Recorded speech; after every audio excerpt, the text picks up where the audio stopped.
رسوله الكريم اما بعد فاعوذ بالله السميع العليم من الشيطان الرجيم بسم اللہ الرحمن الرحیم۔ کل ہماری یہ بات چل رہی تھی یا گفتگو ہو رہی تھی اس سلسلے میں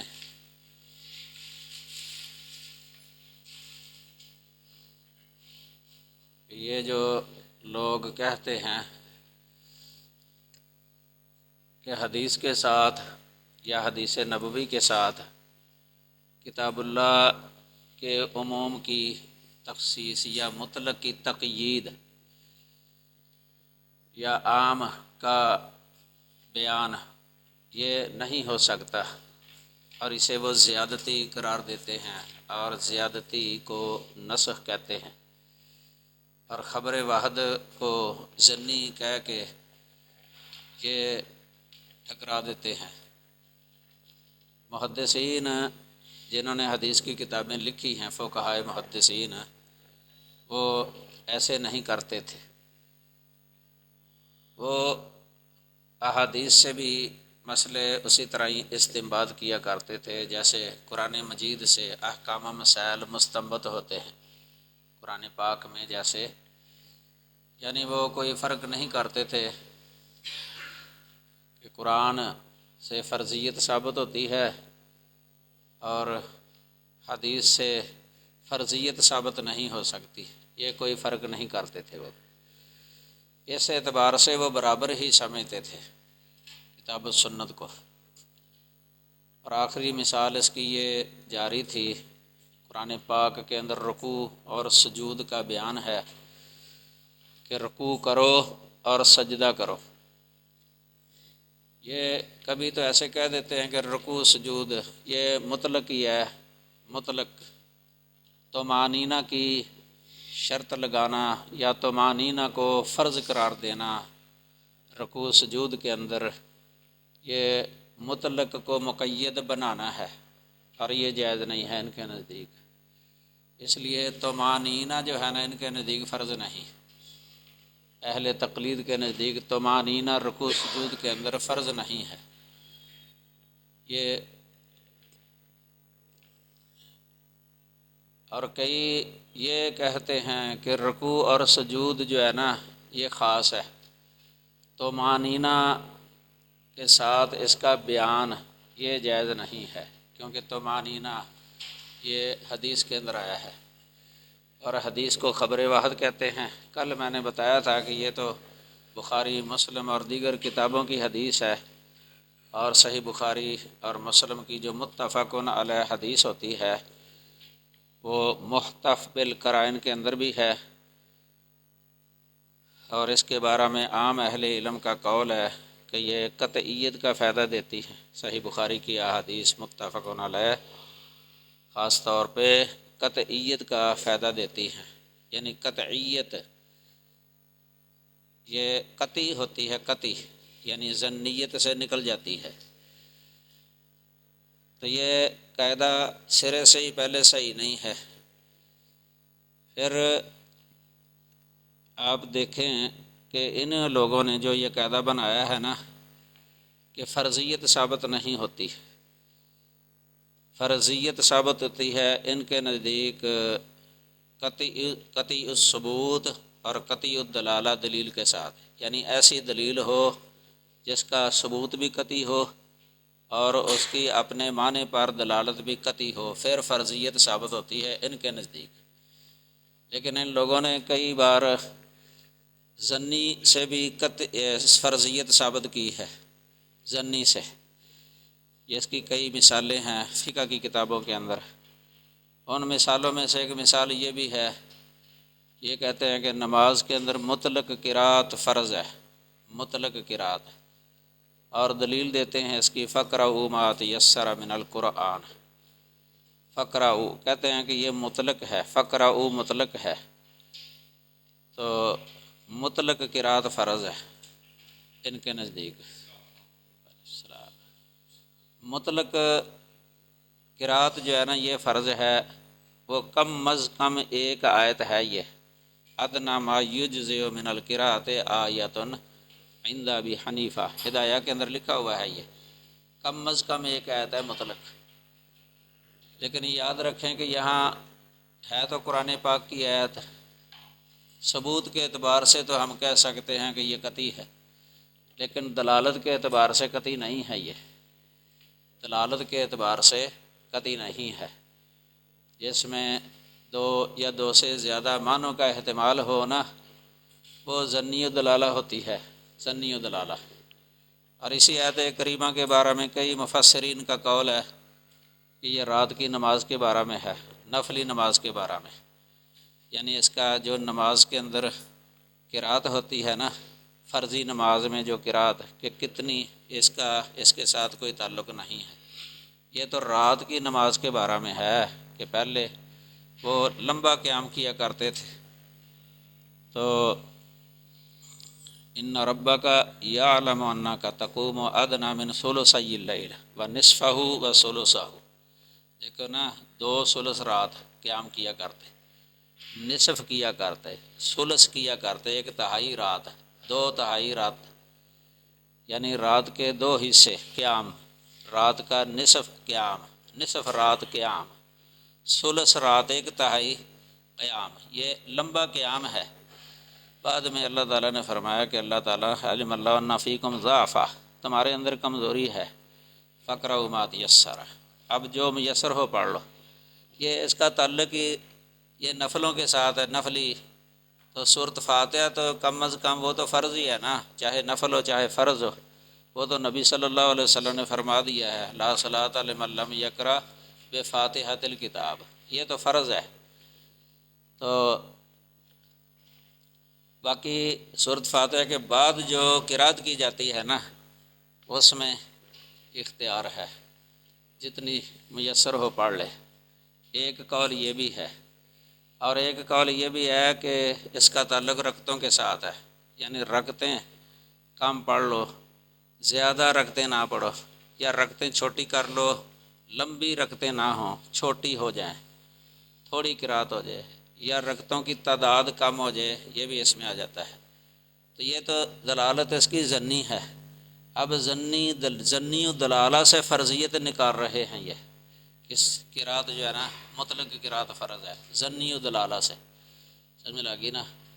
اس طرح اور بھی کئی مثالیں ہیں۔ ایک مسئلہ فقہ کی کتابوں میں لکھا ہوا ہے کہ اگر کوئی مرد کسی عورت کے ساتھ کھڑا ہو جائے، جماعت کھڑی ہو، عورتیں کھڑی ہیں، جماعت ہے، تو پیچھے کوئی مرد آ گیا ہے نہیں، مرد کھڑے ہیں، مرد امام کے پیچھے، تو کوئی عورت آ کے کھڑی ہوگی ہے کسی مرد کے ساتھ نماز پڑھنے کے لیے، تو اس مرد کی نماز فاسد ہو جاتی ہے۔ یہ ہدایہ کے اندر لکھا ہوا ہے، قدوری وغیرہ میں، عام فقہ کی کتابوں میں۔ تو دلیل کیا دیتے ہیں اس کی نماز فاسد ہو گئی؟ کہتے ہیں کہ مرد کو چاہیے تھا کہ اس عورت کو اپنے ساتھ کھڑا نہ ہونے دیتا، کھڑا نہ ہونے دیتا، اس نے جو اس کو اپنے ساتھ کھڑا ہونے دیا ہے نا، اس کی وجہ سے اس کی نماز فاسد ہوئی ہے، کیونکہ اس کو پیچھے ہٹانا، کھڑا نہ ہونے دینا فرض تھا، فرض تھا۔ دیکھو نا، فرضیت کے قائل ہے تو دلیل کیا دیتے ہیں؟ ہدایہ کے اندر دلیل اس کی دی ہوئی ہے، اخروہن من حیث اخرہن اللہ، ان عورتوں کو پیچھے کرو، پیچھے رکھو جہاں اللہ نے ان کو پیچھے رکھا ہے، عورتوں کو۔ اب یہ حدیث جو ہے نا، یہ خبر واحد ہے،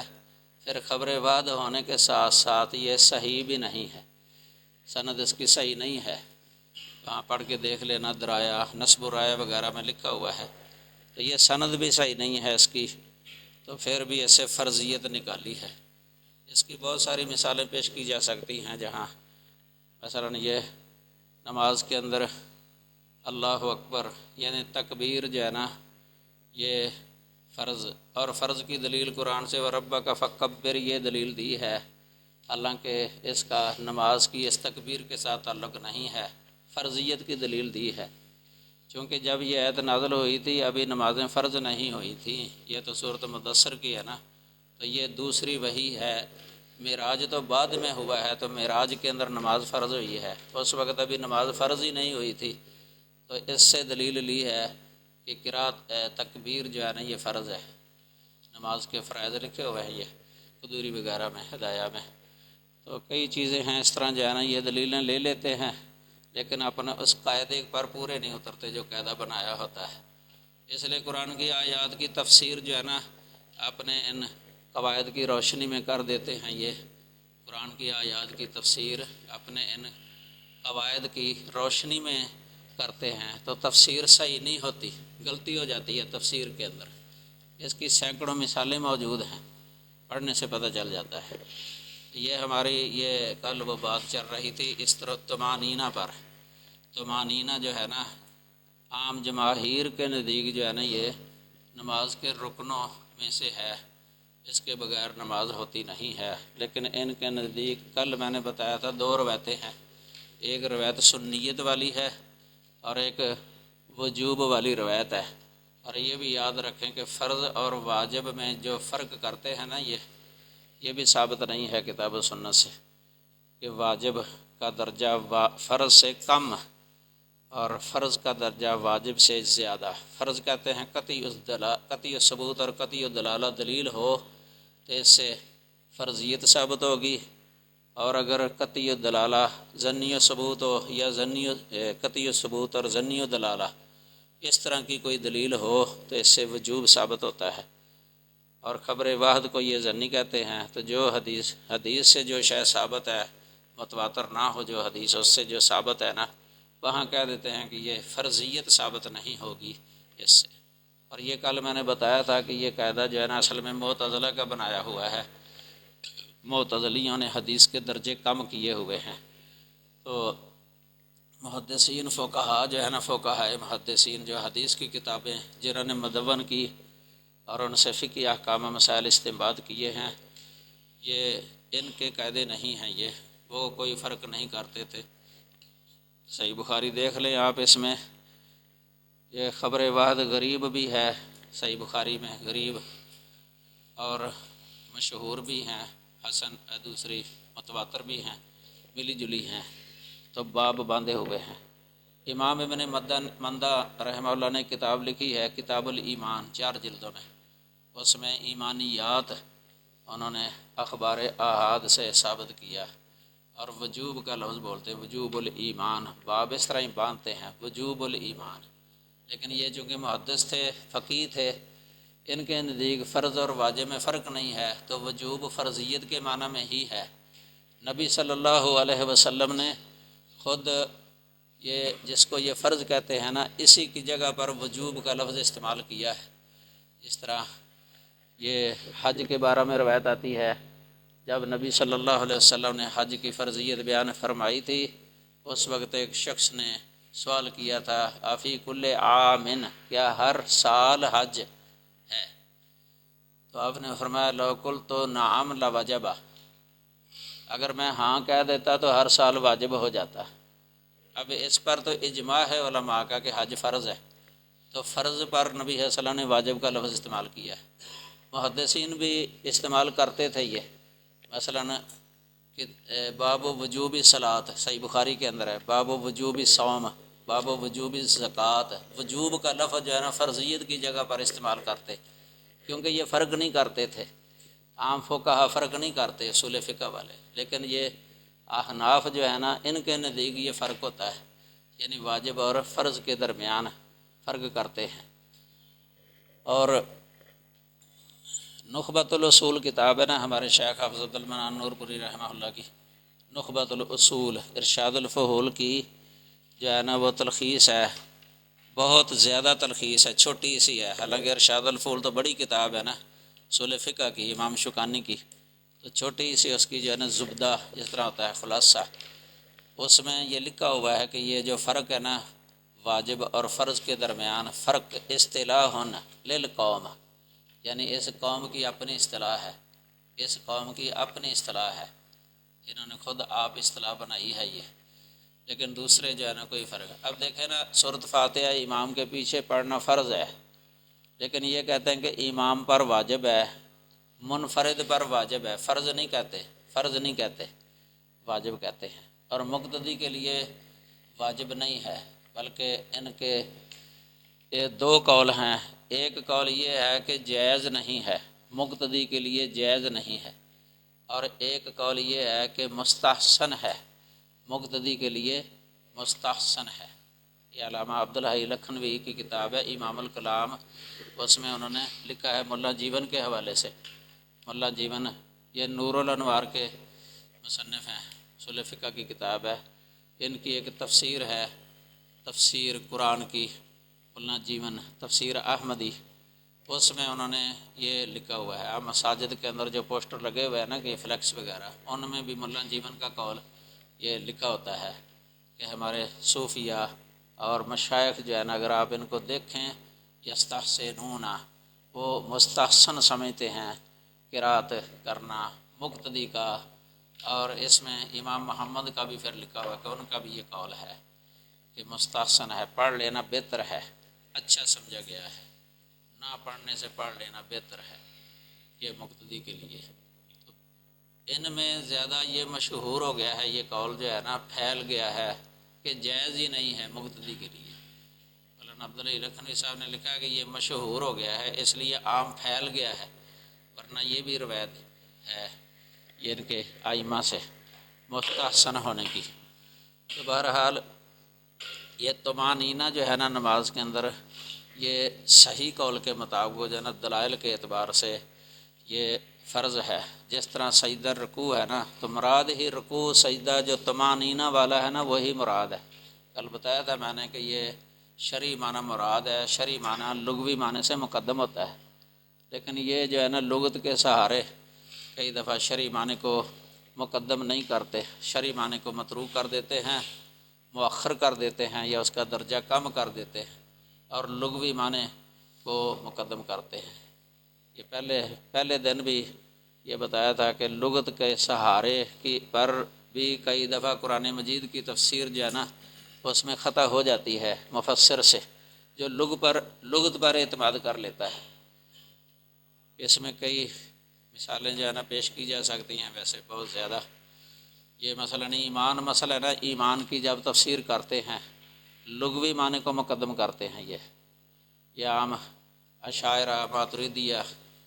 یہ جو ارجاء ہے مرجیۃ الفقہا، یہ بھی جب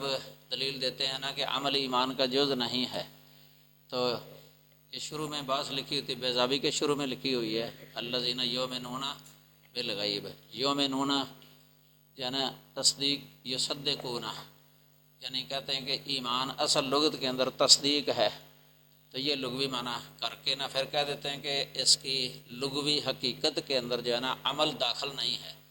عمل داخل نہیں ہے، یہ کہہ دیتے ہیں۔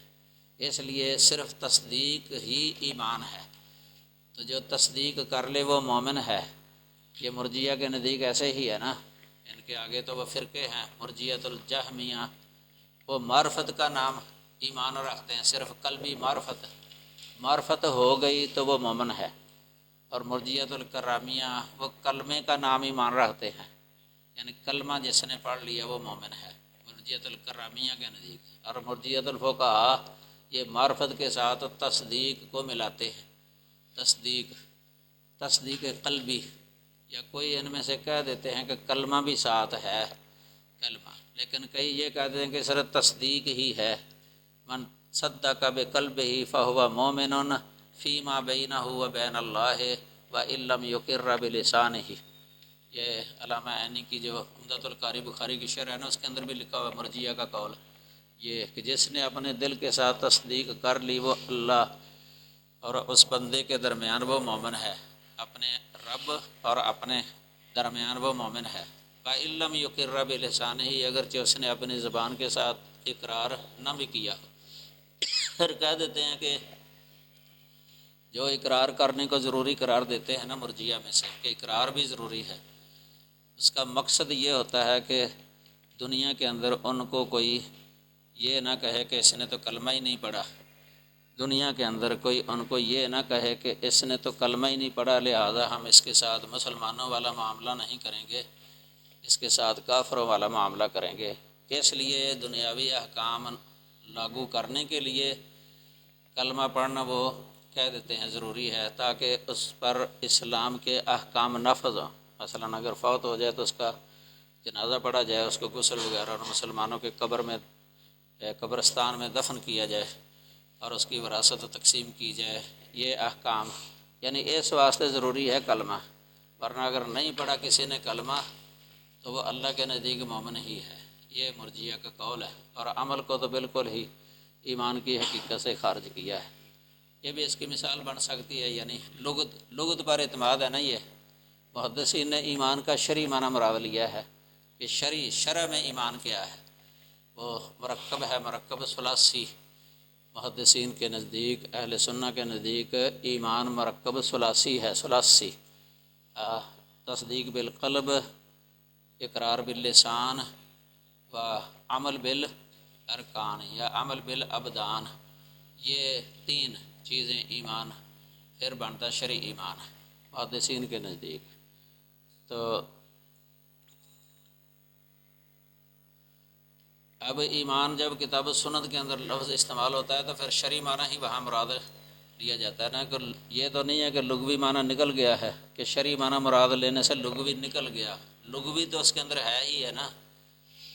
شیخ الاسلام ابن تیمیہ رحمہ اللہ نے اس پر تفصیل لکھی ہوئی ہے کتاب الایمان کتاب کے اندر، بسط کے ساتھ مرجیہ کا رد کیا ہے، اور انہوں نے کہا کہ یہ لغوی معنی بھی اس کے اندر رہتا ہے، اور اس پر جو قیود کا اضافہ ہوتا ہے نا، وہ شرع کی طرف، شارع کی طرف سے ان کا لحاظ رکھنا ضروری ہے، پھر شرعی معنی بنتا ہے، وہ شرعی معنی یعنی عمل اور اقرار یہ ساتھ ملانا شرعی معنی بن جائے گا۔ اسی طرح اب دیکھیں طمانینہ جب کہا جاتا ہے، طمانینہ رکوع سجود کے اندر طمانینہ فرض ہے، تو اب اس کے کہنے سے وہ رکوع اور سجود کا جو لغوی معنی وہ ختم تو نہیں ہوا، وہ بھی تو اس کے اندر موجود ہے نا، وہ بھی موجود ہے۔ کل بتایا تھا الانحناء رکوع کا معنی ہے، اور وضع الجبہۃ علی الارض یہ سجدے کا معنی ہے، لیکن یہ لغوی معنی ہی جو لے کے نا اسی کو کہہ دیتے ہیں یہ فرض ہے، باقی جو اوپر اضافہ شرع نے کیا ہے نا اس کو پھر فرضیت کا درجہ نہیں دیتے، اس کا درجہ کم کر دیتے ہیں، اس کی دلالت یعنی وجوب کی طرف یا سنیت کی طرف، جس طرح دو روایتیں ہیں ان کی ہدایہ کے اندر، یہ ہے ان کی غلطی۔ لغت کے سہارے جو ہے نا کئی اختلاف ہے ان کے نزدیک اور عام جمہور فقہا کے نزدیک کئی مسائل کے اندر انہوں نے لغت کا لحاظ رکھا ہے، جمہور علماء شرع کا لحاظ رکھتے ہیں، شرعی معنی کو مقدم کرتے ہیں لغوی معنی سے، یہ بات یاد رکھنی چاہیے، یعنی اس کی وجہ سے تفسیر کے اندر جو ہے نا یہ اختلاف ہو جاتا ہے، تفسیر کے اندر غلطی ہو جاتی ہے۔ باقی یہ وہ دو کتابیں بتائی تھی ملا علی قاری کی، ایک اور ایک محمد بن پیر علی برکلی کی، جو انہوں نے یعنی حنفی ہونے کے باوجود بھی اپنے احناف کے خلاف یہ دو کتابیں لکھی ہیں، جنہوں نے رکوع میں، سجدے کے اندر رکوع میں اور رکوع میں طمانینہ جو ہے نا اس کو کوئی اہمیت نہیں دیتے، جو تیز جو نماز پڑھتے ہیں نا، تیز نماز، ان کے خلاف انہوں نے کتابیں یہ لکھی ہیں، معدل الصلاۃ اور فصول مہمہ، یہ ملا علی قاری کی ہے۔ تو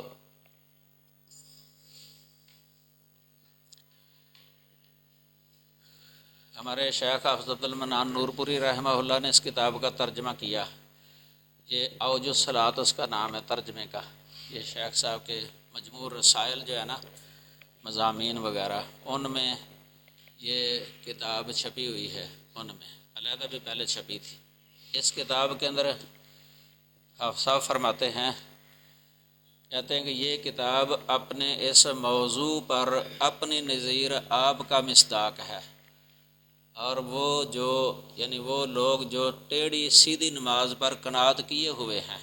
دراصل وہ فریب خوردہ ہے، کیونکہ اس کتاب میں علامہ برکلی حنفی نے متعدد احادیث سے ثابت کیا ہے کہ جو لوگ رکوع سجود قومہ اور جلسہ میں اعتدال، اطمینان اور سکون اختیار نہیں کرتے، ان کی پڑھی پڑھائی نماز عقارت، رائگان اور بے فائدہ ہے، ضائع ہے، یعنی ایسی نماز دوبارہ پڑھنا ان کے ذمہ واجب ہے۔ وہی حدیث جو کل سنائی تھی مسیح صلاۃ بخاری شریف والی، اس میں نبی صلی اللہ علیہ وسلم یہی فرماتے رہے تھے نا، ارجع فصلی فإنک لم تصلی، آپ نے وہ پڑھی ہوئی نماز جو ہے نا کل عدم ہی قرار دے دی تھی، کل عدم۔ تو اس میں یہ ثابت کیا ہے انہوں نے، سبرکلی صاحب نے معدل الصلاۃ کے اندر، یہ اس کے 4 صفحے کے اندر حافظ صاحب کی عبارت ہے رحمہ اللہ کی۔ اس طرح یہ نماز رمضان المبارک کے اندر جب یہ تراویح پڑھاتے ہیں 20 رکعتیں، تو آپ دیکھتے ہیں کہ کتنی سرعت ہوتی ہے ان کے اندر، کتنی تیزی ہوتی ہے، رکوع سجود قومہ جلسہ، یہ طمانینہ اس کے اندر ہوتا ہی نہیں ہے۔ اور قرآن بھی اتنی تیز پڑھتے ہیں نا کہ سننے والے کو پیچھے پتہ ہی نہیں چلتا کیا پڑھ رہا ہے، پڑھنے والا حروف کا ہی نہیں پتہ چلتا، اتنی تیزی کے ساتھ جو ہے نا وہ پڑھتے ہیں۔ تو اگر رکھتے تھوڑی کر لیں، ٹھہر ٹھہر کے پڑھ لیں، تو یہ اس سے بہت بہتر ہے، نماز بھی صحیح ہوگی اور یہ ثواب بھی ملے گا۔ بلکہ امام ابو حنیفہ کا قول بھی ہے، یہ امام طحاوی نے لکھا ہوا ہے کہ طول قیام جو ہے نا یہ کثرت رکوع سجود سے افضل ہے۔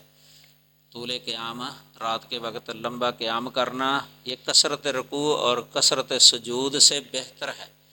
یعنی ایک بندہ رکعتیں زیادہ ہی پڑھتا ہے، رکوع سجود زیادہ ہے ان رکعتوں کے اندر آتے،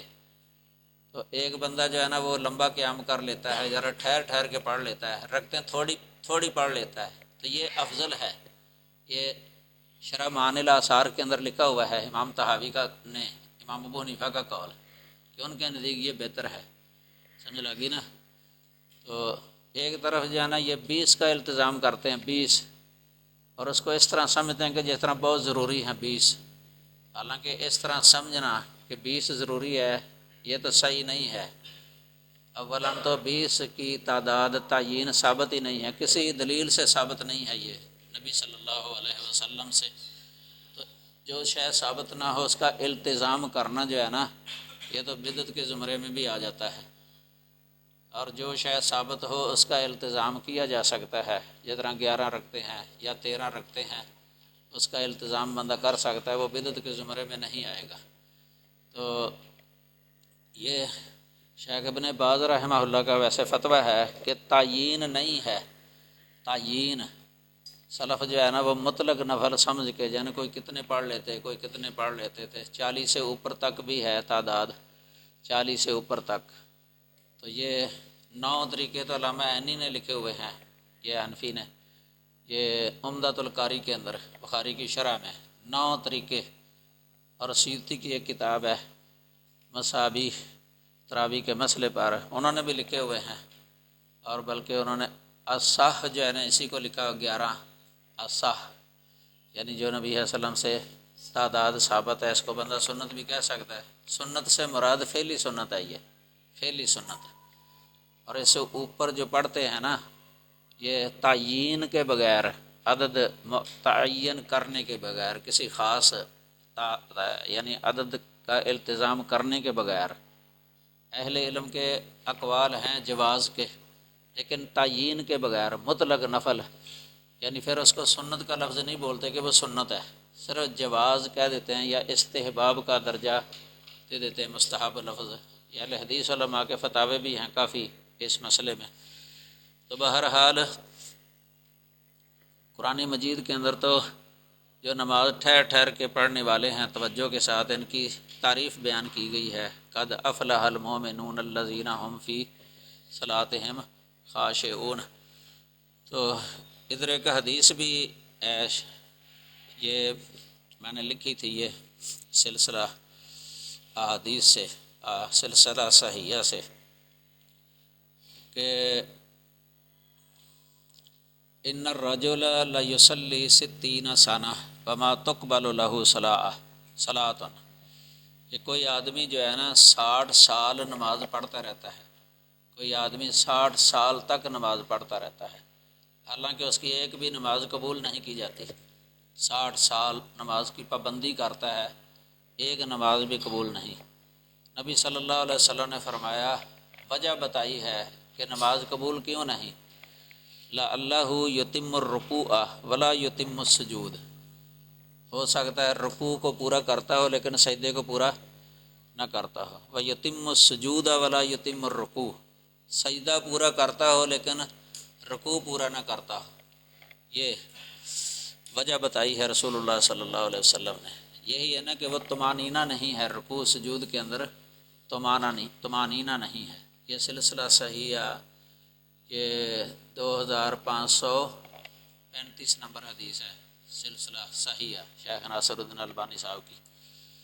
یہ ترجمے والی بھی ہے، یہ 726 نمبر حدیث ہے، یہ 6 جلدوں میں ہے ترجمہ اس کا. یہ ہمارے ادھر مولانا محفوظ آوان صاحب ادھر نماز پڑھتے ہیں نا، انہوں نے یہ ترجمہ یا فوائد لکھے ہیں، یہ اس پر فوائد. تو انہوں نے یہ اس کے اندر لکھا ہوا ہے کہ ہمیں چاہیے کہ ہم روایتی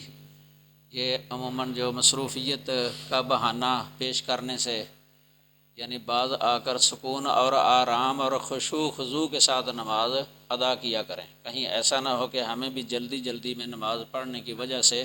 مذکورہ بالا حدیث مبارکہ کا مصداق ٹھہرا دیا جائے. یہ 252 صفحہ ہے، جلد دوم 252 صفحہ یہ سلسلہ صحیحہ کا. تو یہ یاد رکھیں کہ جو اعتزالی تفسیریں ہیں نا، معتزلہ نے جو تفسیریں کی ہیں، ان میں اس قاعدے پر چلے ہیں یہ، یعنی لغوی معنی کرتے ہیں، لفظ کا لغوی تحلیل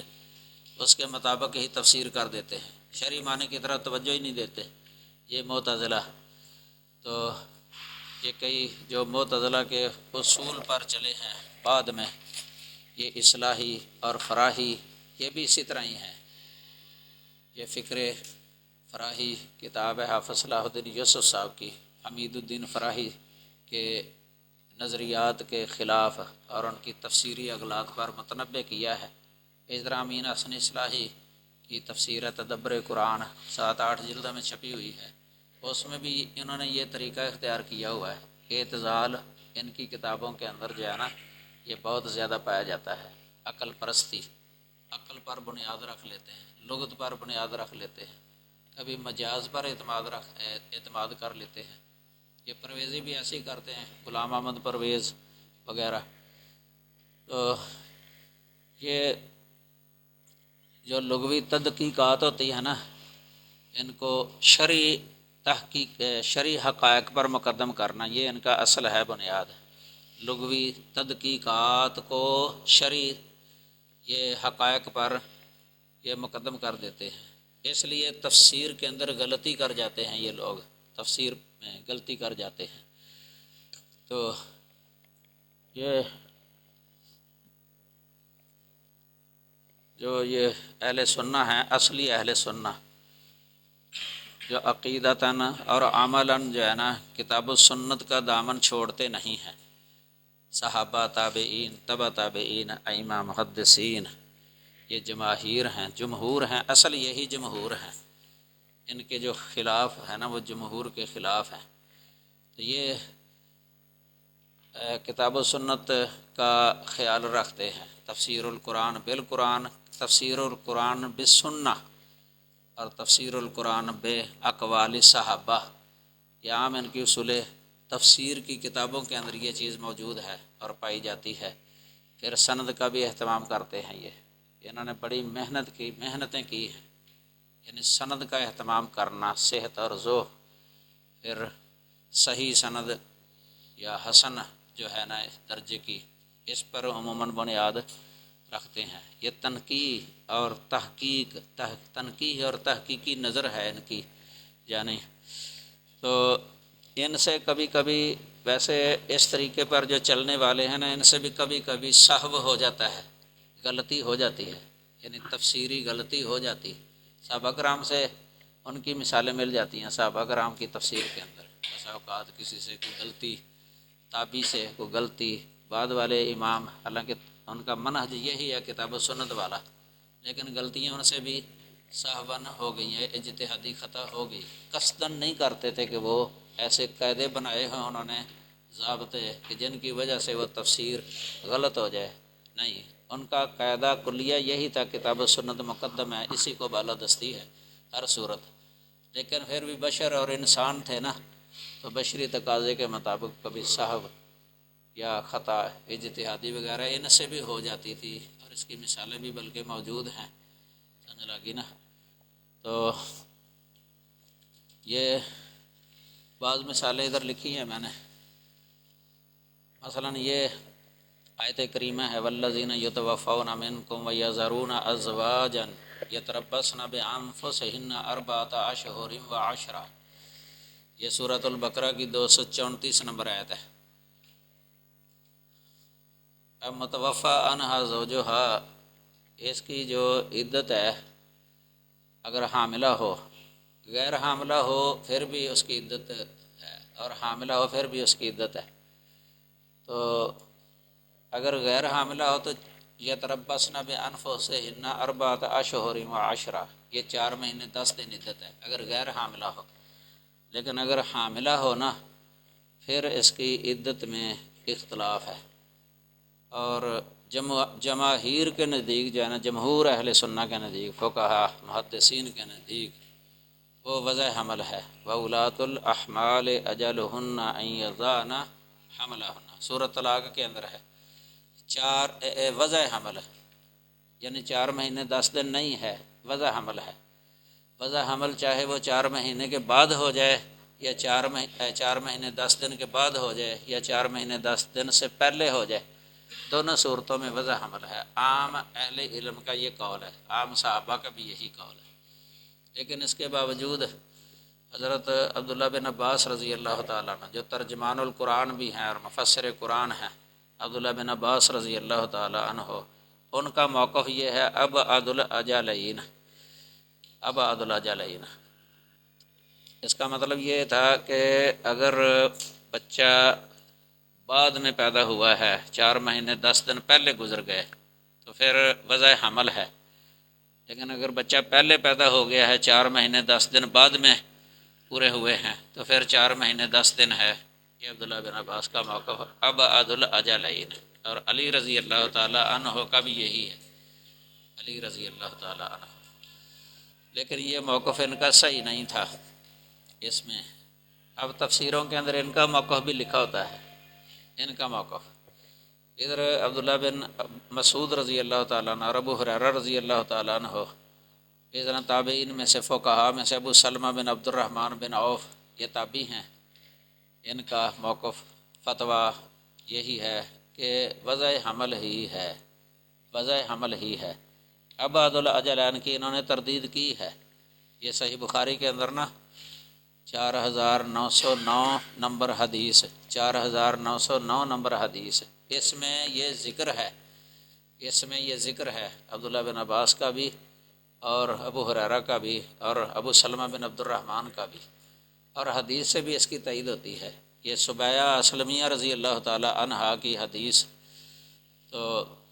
اس میں یہ ذکر ہے، ان کو ایسے ہی یہ واقعہ پیش آ گیا تھا، تو ان کے بچہ جو ہے نا پیدا ہو گیا تھا جلدی ہی، تو ابو سنابل بن باقا کے صحابی ہیں رضی اللہ تعالیٰ عنہ، وہ ان کے گھر آئے نا، تو ان کو دیکھا کہ انہوں نے وہ کپڑے پہنے ہوئے تھے، عدت سے نکل چکی تھیں، جمال اختیار کیا ہوا تھا، تو انہوں نے اس سے کہا کہ ما لی ارا کے تجملتے، کہنے لگے کہ ابھی تو جائز نہیں ہے تیرے واسطے، یہ تو عدت کے اندر ہے،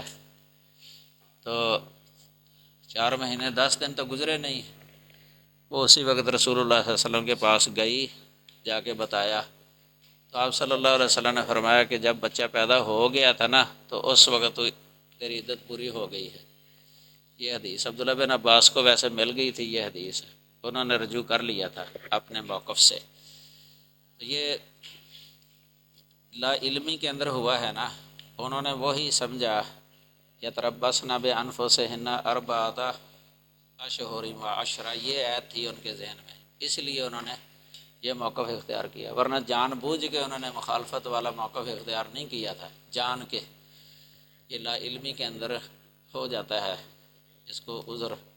کہا جاتا ہے۔ عذر، لا علمی کا عذر یہ معذور ہوتا ہے، لا علمی والا معذور ہوتا ہے، یا اجتہادی خطا والا معذور ہوتا ہے۔ اس کو یہ نہیں کہا جاتا کہ یہ گناہ ہے یا اس نے یہ موقف اختیار کیا یہ گناہ ہے، یہ نہیں کہا جاتا، بلکہ معذور ہی ہوتا ہے وہ بھی، کہ مجتہد جو ہے نا اگر خطا بھی ہو جائے ایک اجر مل جاتا ہے، اگر درستگی ہو جائے تو 2 اجر ملتے ہیں۔ یہ اہل سنہ کا موقف ہے اس کے بارے میں۔ کل معجور، یہ بھی مقولہ کہ ہر ایک کو اجر مل جائے گا اس۔ تو یہ صحیح سنت سے یہی ثابت ہے کہ عدت جو ہے نا وضع حمل ہے۔ یہ بخاری کے اندر جو ہے نا 5319 نمبر بھی ہے، اور مسلم کے اندر 1484 نمبر حدیث، اور عام سنت کی حدیث کی کتابوں میں ہے یہ مسئلہ، بلکہ فقہ کی کتابوں میں بھی ہے یہ مسئلہ، تفسیروں میں بھی ہے، فقہ کی کتابوں میں، اور یہ جو حدیث کی شروحات ہیں ان میں بھی یہ مسئلہ لکھا ہوتا ہے۔ اب تو تقریباً اتفاق ہی ہے اس مسئلے پر، کئی اختلاف پرانے ہوتے تھے تابعین کے، صحابہ کے دور میں، بعد میں جو ہے نا وہ ان پر اتفاق ہو گیا۔ اس کی بہت ساری مثالیں موجود ہیں، صحابہ کے دور میں اختلاف، تابعین کے دور میں اختلاف، تبع تابعین کے دور میں یا اختلاف کم ہو گیا، ائمہ کا دور آیا تو اختلاف ویسے ہی ختم ہو گیا، کیونکہ وہ دلائل واضح ہو جاتے تھے نا، تدوین کے ساتھ دلائل واضح ہو جاتے۔ لیکن یہ تقلیدی لوگ جو ہے نا ان میں پھر بھی کئی مسائل کے اندر یہ اختلاف ان کا ہے، دلائل واضح ہونے کے باوجود بھی اختلاف ان کا ہے، اس لیے ان کا قول کئی بار جو ہے نا وہ علیحدہ ہی ہوتا ہے جماہیر سے، بلکہ کئی ایسی مثالیں اجماع کے سے بھی علیحدہ ہے ان کے اقوال، بعض فقہ کی کتابوں کے اندر اجماع دوسری طرف ہے، ان کا قول علیحدہ ہوتا ہے اجماع سے بھی، ایسی مثالیں بھی موجود ہیں۔ تو بہرحال اسی طرح یہ آیت ہے اسکنوہن من حیث سکنتم من وجدکم، سورۃ الطلاق کی 6 نمبر آیت کریمہ ہے، اس میں بھی صحابہ کا اختلاف تھا اس کی تفسیر کے اندر۔ یہ اسکنوہن، یہ ہنہ ضمیر جو ہے نا اس کا مرجع کیا ہے، مرجع اس میں اختلاف تھا، کیونکہ متعلقہ عورت کی قسمیں ہیں، ایک متعلقہ ہوتی ہے طلاق بائنہ والی، ایک متعلقہ ہوتی ہے طلاق رجعی والی، کہ یہاں کون سی متعلقہ مراد ہے، اس میں اختلاف تھا۔ حضرت عمر بن خطاب رضی اللہ تعالی عنہ کے نزدیک متعلقہ سے مراد جو ہے نا یہ مطلق ہے، رجعیہ اور بائنہ، طلاق رجعی اور طلاق بائنہ دونوں ہی۔ تو مطلب پہلی طلاق رجعی ہوتی ہے، دوسری طلاق بھی رجعی ہوتی ہے، تیسری طلاق جو ہے نا وہ ہو جاتی ہے بائنہ۔ بائنہ سے مراد بتہ ہے، یعنی بتہ، تو بتہ تیسری طلاق۔ اب تیسری طلاق کے بارے میں اختلاف ہے اہل علم کا، اور پہلی دوسری کے بارے میں اختلاف نہیں ہے، اس میں سارے ہی کہتے ہیں کہ نان و نفقہ اور سکنا جو ہے نا یہ اس کے شوہر کے ذمے ہے، طلاق دینے والے کے ذمے ہے، عدت کے اندر جب تک وہ عدت میں ہے، رجعی طلاق۔ لیکن جس کو طلاق بتہ مل گئی نا آخری تیسری طلاق، کیا پھر بھی اس کے خامد کے ذمے ہے اس کا یہ نان و نفقہ وغیرہ یا نہیں ہے؟ اس میں جمہور علماء کا ویسے یہی قول ہے کہ خامد کے ذمے ہے، یہ شافعی اور حنفی اور مالکی ان سب کا یہی ہے۔ حنابلہ جو ہے نا وہ اس کے قائل ہیں کہ خامد کے ذمے نہیں ہے، اور اہل حدیث بھی اسی کے قائل ہیں کہ شوہر کے ذمے نہیں ہے، اور صحابہ کے دور میں حضرت عمر رضی اللہ تعالیٰ عنہ کا موقف یہی تھا کہ اس کے ذمے ہے، اور ام المؤمنین عائشہ رضی اللہ تعالیٰ عنہ کا بھی موقف یہ ہے کہ اس کے ذمے ہے۔ جو اہل حدیث اور حنابلہ ہے نا وہ اس حدیث سے حجت پکڑتے ہیں جو فاطمہ بنت قیس رضی اللہ تعالیٰ عنہ والی، اس کو طلاق ثالثہ طلاق بھی مل گئی تھی، تیسری طلاق مل گئی تھی، تو نبی صلی اللہ علیہ وسلم کے پاس آئی تھی کہ یہ میرے شوہر نے مجھے یہ نفقہ بھیجا ہے یہ تھوڑا ہے اور چاہیے، تو نبی صلی اللہ علیہ وسلم نے فرمایا تھا لا نفقۃ لک ولا سکنا، اب تیرے لیے جو ہے نا تیرے خامد کے ذمے نہ نفقہ ہے نہ سکنا ہے، یعنی رہائش بھی اس کے ذمے نہیں ہے نہ نفقہ اس کے ذمے ہے۔ یہ حدیث تو مسلم شریف میں آتی ہے، مسلم شریف میں، تو اہل حدیث کی یہی دلیل ہے، لیکن اس حدیث پر ان کا فتویٰ نہیں ہے دوسروں کا، جمہور کا، ام المومنین عائشہ رضی اللہ تعالیٰ عنہ کا بھی وہی موقف تھا، یعنی دوسرا کہ نفقہ جو ہے نا اس کے ذمے نہیں ہے، نفقہ جو ہے نا اس کے ذمے ہے، شوہر کے ذمے۔ اسی طرح حضرت عمر کا بھی، حضرت عمر کو جب یہ حدیث فاطمہ کی بات پہنچی تو انہوں نے یہی لفظ بولا تھا لا ندری لا نترک کتاب ربنا ولا سنت نبینا لقول امرأۃ لا ندری احافظۃ ام نسیت، یہ لفظ بولا تھا انہوں نے، مسلم میں ہے۔ اب دیکھیں یہ آیت یہ کتاب ربنا جو کہہ رہے ہیں نا، اس سے یہی آیت مراد ہے اسکنوہن من حیث سکنتم من وجدکم، لیکن صحیح بات یہ ہے کہ یہ جو ہے نا یہ طلاق جو ہوتی ہے نا رجی، اس کے بارے میں ہے، یہ رجی طلاق والی عورت کے بارے میں، یعنی رجی طلاق والی عورت چونکہ اس نے عدت اپنے خامد کے گھر میں ہی گزارنی ہوتی ہے نا، تو ان کو کہا گیا شوہروں کو اسکنوہن من حیث سکنتم، اس لیے صحیح مسلم کے اندر جو ہے نا امام نووی نے باب قائم کیا ہے کتاب الطلاق کے اندر، باب المطلقات ثلاثا لا نفقۃ لہا، باب المطلقات ثلاثا لا نفقۃ لہا،